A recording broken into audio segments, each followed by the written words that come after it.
All right, guys. Raise your hand if you guys have been through a challenge or pain this week. Right. Cool, so everybody. I like to talk about this kind of meeting because I feel like in the business you're never gonna stop experiencing pain or challenges, especially when you're a mentor to someone. So you're gonna have people on your team that are always going through things. So being able to cope with that is really big.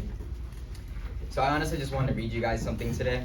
Not really take too long, be real short, but I wrote this. So I'll read it to you guys. So I took my pain and I turned it into a purpose. I took my pain and I turned it into a meaning. I took my pain and I turned it into a career. I took my pain and turned it into something great. I learned I cannot stop what happens to me, but I can start with how I dictate it. I took my pain and I stamped my passport all over. I took my pain and I identified it and I figured out what I was gonna do. I made a choice. It didn't just come to me on a silver platter. It started with an idea or an opportunity. I was once told you were not the first one to lose someone in your life. You weren't the first person to lose someone on your team. You were not the first person to lose your job. You were not the first person to lose your dad. You were not the first person to miss an alarm and be late to work. You're not the first person who went through any of these fucking problems, period. You were not the first person who were just stuck in your whole life. There is someone out there who's went through it all, and you just haven't found that person yet that you can relate to or connect with. If you really think about it, why don't you just apply the business with life, with making those networking calls for yourself at the end of the day? I dare you guys all right now to write down your pain and face it. Truly face it. Stop and think about what pain is actually stopping you from becoming who you want to be or what you want to even talk about. Sit there and face it, just like I did. So reach out to the people. Find those people just like I did in this business. And I guarantee you anywhere else in the world, these tools aren't given to you except for therapy. I can tell you that here first. So this business is about development. Pain is temporary, guys, so recycle your pain. Decide that shape or form of what your pain produces. So no one paid me to have resources like I used to have when I was younger. So everybody has all these tools and things when they're growing up. Maybe being privileged, maybe not. Maybe just specific things like that. You know, when I decided when I was gonna make that change, is realizing like how much I didn't take advantage of that. Like people used to run in circles around me with all the tools and resources they had, but I didn't take advantage of that. You might come from privilege, you might come from resources, you might have gotten through that pain quicker, but all I know is at the end of the day that you'll never outwork me again. I'll wake up earlier, I will go to bed later, I will take more calls, I will read more, I will learn more, and I will struggle more, and I will fail more. I will not let that define me, and if you beat me, I'll be bleeding, I'll be crying, and it'll barely have happened.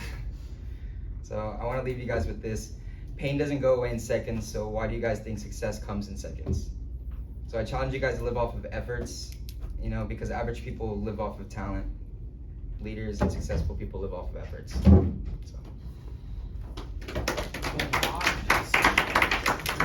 Yes, sir. Any questions or anything that resonated with you guys? That's bar again. Yeah. The pain doesn't. So pain doesn't go away in seconds. Why do you guys think success comes in seconds? I think that was my biggest problem in the business, trying to like get to ownership super quick, do that as quickly as I can. If you guys don't fail in the business, how do you expect to be like a good owner? You know, you've never been through any challenges. I think going through a challenge every day is just the most exciting thing. You're like, I'm gonna be such a cooler like person at the end of the day because I have such a strong mentality. No one can fuck with that, and I know I'm gonna like work harder than anyone else. Just that confidence is, you'll be a great TM. So, yeah. I know you said you took your pain and you use it as fuel. A lot of people take pain and kind of sit in it and do well in it. How did you get past that part? Yeah, so like using your pain is just like different. So someone could walk into the field and suffer the whole day because they're going through something. Using my pain is realizing like I had so much opportunity in my life and I never took advantage of that. And now you guys have a whole office, 45 people who are willing to take a bullet for you almost and resource with you and do all these things for you. You guys have all these tools, so take it now. Because what, we're all 20, 40, 30, 50, whatever you guys want to say, but we're not getting younger. You know, you're not going to have all these opportunities like given to you guys throughout your life. And I'm thankful to have multiple opportunities that I fucked up, but I got another chance. So taking advantage of that and realizing, your mentor works for you almost. Like we were listening to this podcast about how Alex Hormozy, and it was cool. Like you guys are getting paid to learn something that is useful for your life. So at the end of the day, be thankful for that, and then use that pain to like mix that together. So yeah. Well, I ask you another question now about what you said. What made you wanna move? Like you moved whole another city. Yeah. What made you wanna do that? The challenges, obviously, being able to experience opening a new office. But then at the end, now I realize why I'm happy I went is because I failed so much, and I went through all those challenges with Felly, and we did that together. So at the end of the day, you're gonna have to build 1,000 leaders. Why stop now? If anything, you're just gonna get more experience. You're gonna get all these sides or perspectives that you never really thought about. So I mean, obviously trusting my mentor as well, 100%. But yeah. Anything else? What's the biggest challenge you overcame? Myself. Yeah. So definitely myself.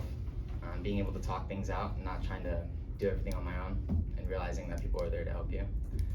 And you can't take care of your team if you can't take care of yourself. So that was the hardest thing that I learned. I always try to take care of other people in my life, and I realize now that kind of figured this out too late, but now that I need to take care of myself to be able to take care of the ones I love. So Bible. Oh, here. Bible first? You go. There you go. Sheep. Oh, okay. How do you keep yourself disciplined when the effort is like, well, okay, how do you keep yourself disciplined with the effort if the results are not drawing what you want? That's just priming your brain. I feel like every morning I try to prime my brain in the morning, callous your brain to make sure that like no matter what, I know what's gonna happen as long as I show up and I work as hard as I possibly could and I earn my sleep every night. I mean, that's the best I could have done. So He just said earn your sleep. yeah, so I like to tell that to my team. Like I fall asleep in my suit all the time. I talked about this with Quincy last night. He used to fall asleep in the office all the time. He's like waking up at 4 a.m., going to the gym, dropping off his kid. He's doing all these things, but at least you can see that like he's genuinely working hard. At the end of the day, I'll go home, and if I'm not like fully tired, I'm gonna try to do resource calls. I'm gonna try to listen to an audio. I'm gonna try to read. I'm trying to do something to make myself tired. So at the end of the day, when I'm on that pillow, even if someone's in your bed with you, you're the only one in your mind. You're the one who actually knows if you're working the hardest you possibly could. And I think that barrier change flipped with me actually just working this job, because I never worked a regular job in my life. So just having that mental barrier to break through in the field, standing there for 12 hours, that was the barrier that I pushed through. So, yeah. How'd you overcome ego? I know coming in, you had other success, and you came in. You're this Hollywood rock star, and then you come in, and then you got to stand in Sam's Club for a long time. How'd you kind of overcome the ego there? There's two things: humiliation, and then the second one was just realizing I'm a better version of myself with that. Like seeing how shitty of a person I was. I may have had good work ethic and good morals, but doesn't mean I was a good person. But I think as an upline, I thank Max for this every day of humiliating me and putting me down. Not putting me down, but like, hey, you're a baby in this business. I don't care if you're getting promoted to owner, like you're still a baby. And it's true, I don't know anything. I'm just like starting at the starting line like some of you guys. So I think humiliation for the ego. Everyone needs to get humiliated or embarrassed and realize you're not the best at something. But that's definitely the one that like helped me the most. I think just being put down a little bit and brought back to the real world. That was good. So yeah, humbled. Exactly. Exactly. Oh, better. Yeah, thank you. You remembered it. Yeah, finding the better version of myself. Just realizing every single day, like coming into this office, I didn't care about the money. I didn't care about the skill set, really. I just realized that I was becoming a better version of myself. I was waking up early every day. I was doing all these things. And then the other stuff came, like learning to change people's lives or learning to do a lot of sales or like, that stuff came after like my first 3 or 4 days, like then I'm like, okay, now I'm interested in this stuff kinda. But I was just interested in just like becoming a good person, So that was just my experience. So, what's up? I know you've been in the business for, it hasn't even been a year yet? Hasn't even been a year yet, and you're getting promoted. So, for everybody who's been in the business for a few months now, like, what was the switch and how much more did you have to do to bridge the gap to where you were before you left to where you are now? Like, what was the change in your routine? Like in your habits and stuff? Yeah, I think it was just like doing all the things that your mentors tell you to do, and you just don't do it. Like, say your affirmations, write down your why. Like, do all these small things. Like, none of you guys do it. I know it because I didn't do it. So at the end of the day, I think that switch was just realizing I have to feed into my upline 200% instead of 100%. And then once I did that, that definitely helped my routine because her routine is so strict. And you know, routines, like all the 1%ers have such a strict routine. So I thought to myself, I need that routine to become the 1%. But also the mentality switch with the tampon over here, that was just failing. So that trigger was definitely just my switch over, just like saying, hey, I can't fail. The whole world's watching me, or the whole country, whatever. The whole office is watching me now. I'm supposed to be the senior of the office, you know. So that's just kind of just stepping up. What's up? Fail for both bars. So I remember seeing you on a few of the low rollers calls. So was that your mindset?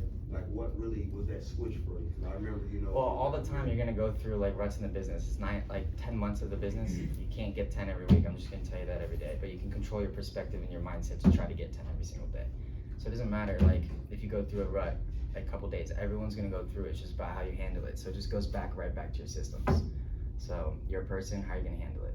That's it. So most of the time people are just gonna sulk about it for a week. Week turns into 2 weeks. 2 weeks turns into 3. Then you're fired. So just like. That's all. Tell him, Aidan. I love it. That's Then real. you're fired. Like the first week, I like in our office, I like to be super like apparent about like, hey, Max is investing or Felly's investing in you, you know. So let's not just clock in and clock out. So it's a big thing to tell everybody that you bring on, or you know, yourself.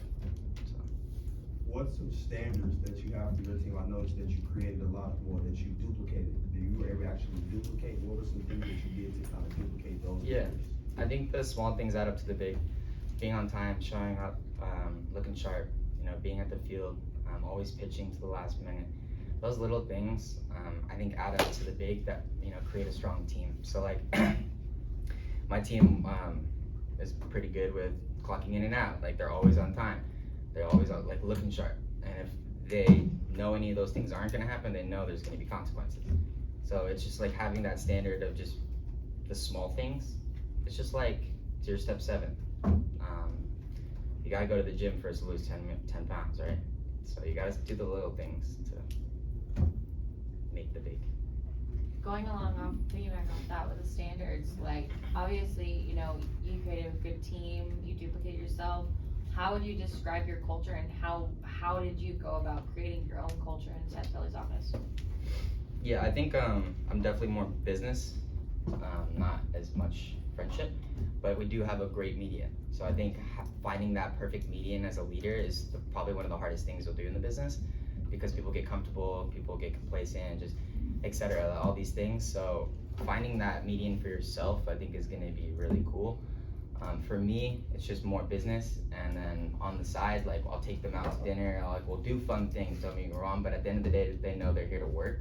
They know they're here to hit their why and change lives and be rich, whatever their whys are. So I make sure that my first meeting, I sit down with them. I always have them write their goals out weekly for me, and I'll know their why, and I'll see their why change weekly. So in the first time they give me their goal sheet or their why, I'm like, this is gonna change next week. They're gonna say they're gonna want to be an owner next week.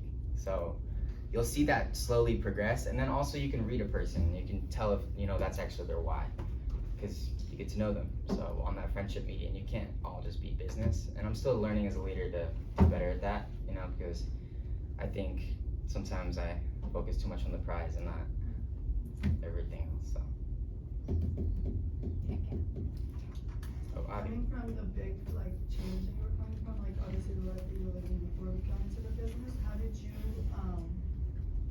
kinda like, how did you guide yourself with maintaining a vision on your motivation and your why? Because it was such a big change for you, like I said, you weren't really focused on the money, you were more or less focused on you, like, building yourself. Yeah. How did you maintain that? Oh, that's a good question. I think that your why and stuff could be so strong, and you can remind yourself of that every single day. But at the end of the day, what turns out to be, like, my why kind of got blew out the window. I'm not gonna go into it, but my why all got blew out the fucking window. But it turned into a beautiful thing. So like, I am so happy with what turned it out to be. So sometimes, like, at the end of the day, you know, you're, no. And then, yeah, at the end of the day, it's gonna get blown out the window. But I think that just the small things, just like what I was saying, your affirmations, you know, everyone thinks this is stupid, but I feel like when everyone's having a bad day, like, the new hires are always like, oh, motivational video when I'm mad, like, what the I don't wanna do that, like, I don't wanna talk to someone when I'm mad. So I just think doing those little things, like saying your affirmations out loud. Like, the other day I was in the field, I'm gonna be a national consultant. I'm gonna be a national consultant because I still have bad days too in the head. Like, but I know how to fix it, or I know how to come back from it. So I think just the small things like that, and find your reason that will help you. So it could be affirmations, it could be calling your dad, it could be eating ice cream like Rob. It could be like, it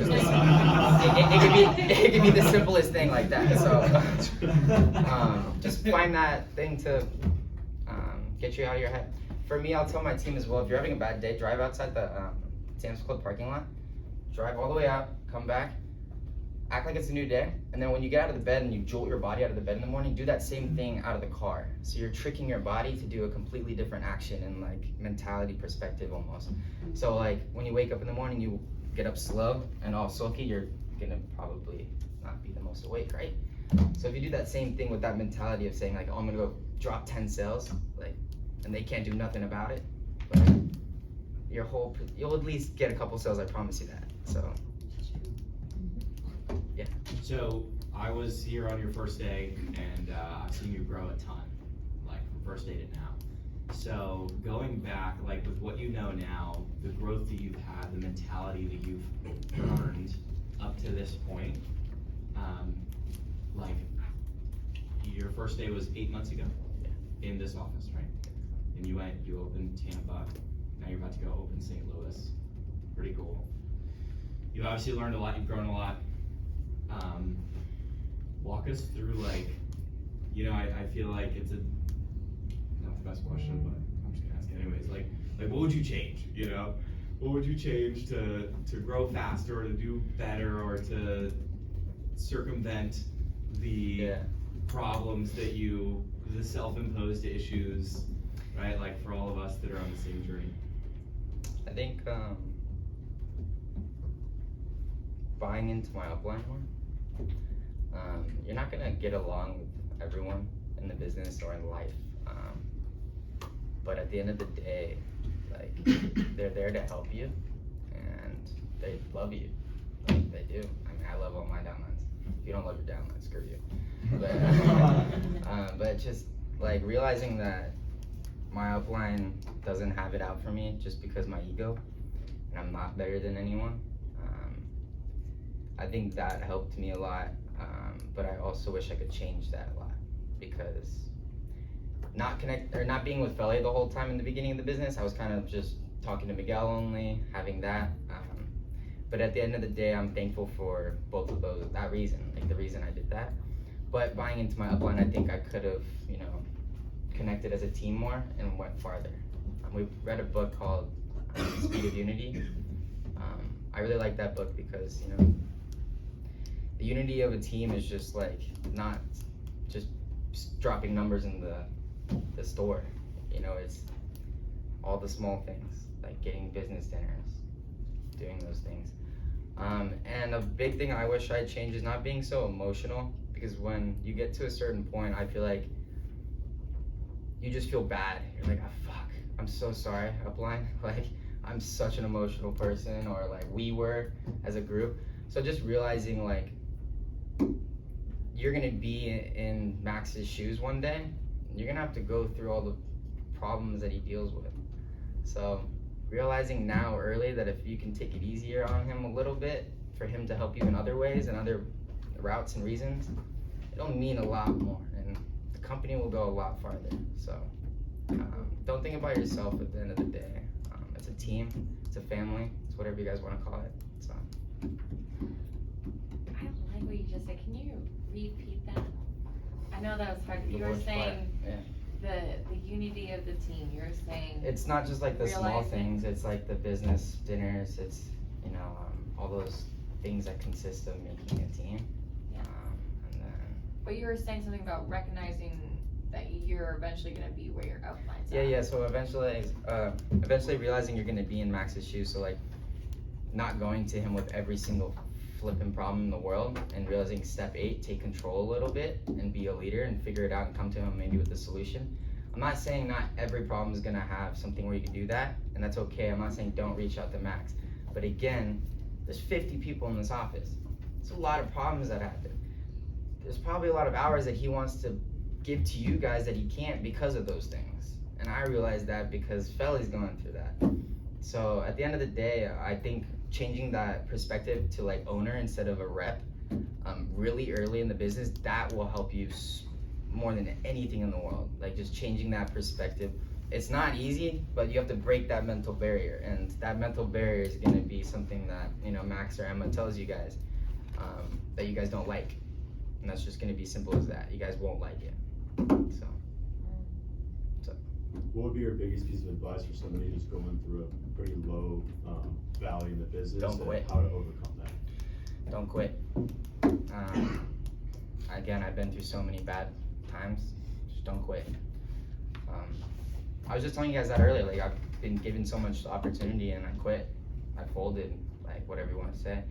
It's just this business is gonna be a roller coaster. Just don't be soft and crash.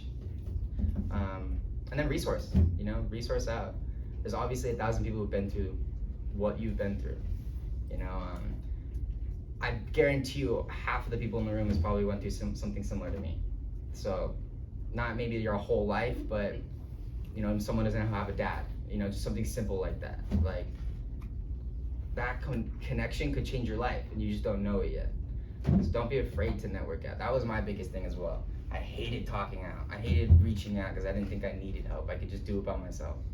You can't do it by yourself. I'm telling you right now, you can't do this business by yourself. So. How did what did you do to make yourself reach out to people? Like networking, how did you put Felly put me in a lot of uncomfortable situations, so if you're an upline, I would just, throw them out there at first, and then you can't do that your whole life. Like for my leaders, I like to get to the leadership and then let the leash loose, Anyone can be a leader, it's just not everyone can be an owner, so. Bars. That is bars. What's up? What's your favorite memory so far? What? Favorite memory so far? Oh, wow, dang. Watching them skydive from the ground. No, that was a good one. Karaoke nights. I definitely like just coming into the morning to the office every morning. I think that's something you could like not really cherish in the moment. I never had a family growing up, so like having this family, it was a lot different in the office. There was only like 20 people, still a family here, but I'm just saying, like, it was 20 people, everyone knew each other's names, that was probably one of my favorite memories, having those people to have my back no matter what. So I could call Miguel at 4 a.m. in the morning, he'll fix a hole in my wall. Like in my Airbnb, he's done it. So my dog knocked down my suitcase and put a hole in my Airbnb, called him at 4 a.m. in the morning, or like 2 a.m. He left at 4. I was like, we have work in the morning, Miguel. Go home. I want to sleep. He's like, no, I got you. I'm not gonna go home. 2 hours later, he's at the office. Like, doesn't look the best, but he's there. Fixed it. Like, oh yeah, and he fixed the wall, like, or the door. So, building that relationship is cool. Like, a lot of you guys maybe didn't have that too. Maybe you guys did have that, but now you guys have it. Either way, if you like it or not. So, use it. I love you, Aidan. It's my son right there. Let's go. Beautiful. Amen.